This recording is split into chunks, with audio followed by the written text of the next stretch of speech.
everyone, Jillian here.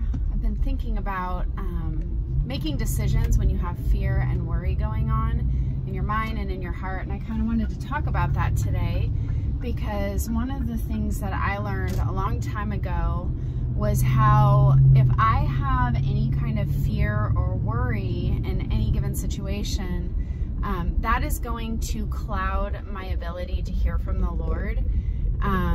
I kind of like to say that God speaks on the frequency of faith, not on fear. And so if I've got some fear issues going on or concerns and worries that I'm not dealing with and identifying, that could actually really block me from hearing God accurately, if that makes sense. I can maybe discern something that is really my own thoughts, fears, and worries, and then I make a decision out of that, convincing myself that God is the one who's leading me in this, and it's not necessarily true. So one of the things that I've done that I wanted to share with you today is, first and foremost, I will not make any decisions if I have fear and worry in me at all. So, and I have to identify that first, right? Like a lot of times we don't even realize that that's in there. And so if I find myself dialogue, my thought life, or a conversation that I'm having with somebody else, and I find myself saying things like, I'm afraid that, or I'm afraid of, or I'm concerned about this, or I'm worried about that, and it has to do with a particular situation, a fear of a certain outcome, or the fear of the what if, you know, if this happens, then this could happen. That's identifying that you have a fear in there, and so you're going to respond out of your fear and not hear God well. So what I've done is I will identify, do I have fear and worry in me at all?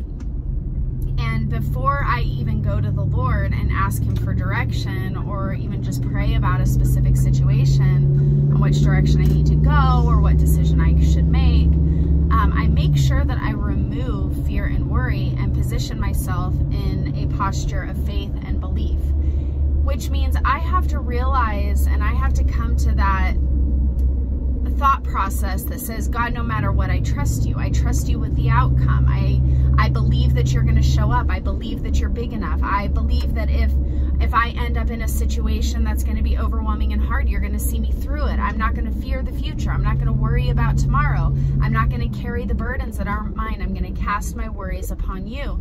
And I do that engagement through my relationship with God, and I start dialoguing with Him, confessing, God, I'm operating in fear. I'm sorry. Holy Spirit, come and rebuild these areas that are clouded by doubt and disbelief. I share this often, and I don't know if I have in a video, but I'm going to share it again because it pertains. But it's in the Bible, and there is a father who's bringing his demon-possessed son to Jesus. The disciples tried to cast the demons out, and they couldn't. And the father, you know, I'm just kind of picturing what that father experienced as like, you know, there's no hope for my son. And the disciples couldn't even cast out these demons. And so he goes to Jesus and he says, if you can, would you heal my son? And Jesus's response was, what do you mean if I can? And the father instantly replied, or no, he said, what do you mean if I can? Do you not believe? That's the important part, right? What do you mean if I can? Do you not believe? And the father instantly replied, he said, oh yes, I do believe, but help me in my unbelief. And that's been a consistent prayer point in my walk and in my journey, is when I realized that I've gone through some really overwhelming seasons, seasons where I kind of feel like I thought it was going to turn out one way and it didn't. And so there's some doubt, fear, and worry in there on making another step or taking a step of faith, you know, whatever the situation may be. That's become a prayer point, is Lord, I do believe, but help me in my unbelief. Holy Spirit, give me an increase of faith. I'm choosing right now to believe that God is who He says He is over what I'm seeing, what I'm feeling, what I'm thinking, what I'm fearing, and what I'm concerned about. Once I have done that work and I've identified that I do have fear and worry in there, that I am feeling an insecurity and would whichever direction, you know, in the specific situation, whatever. I'm talking so general here, right?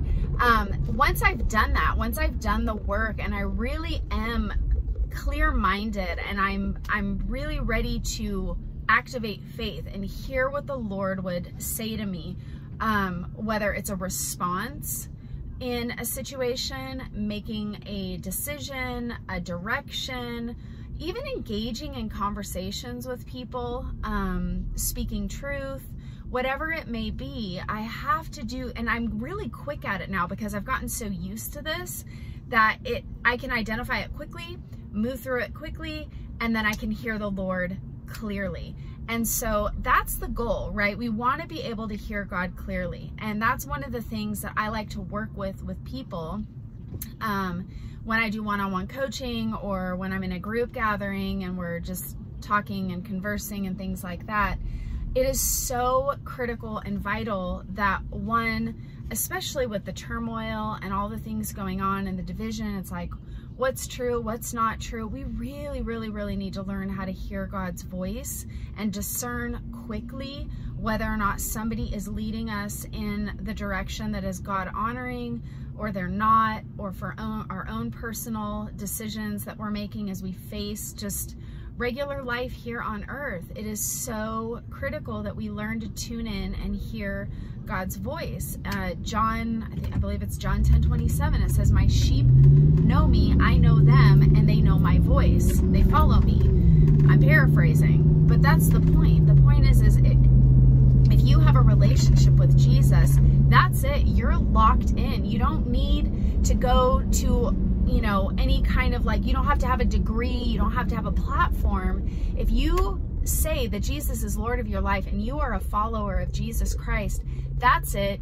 He knows you and you can hear your voice, therefore you can follow his lead in your life.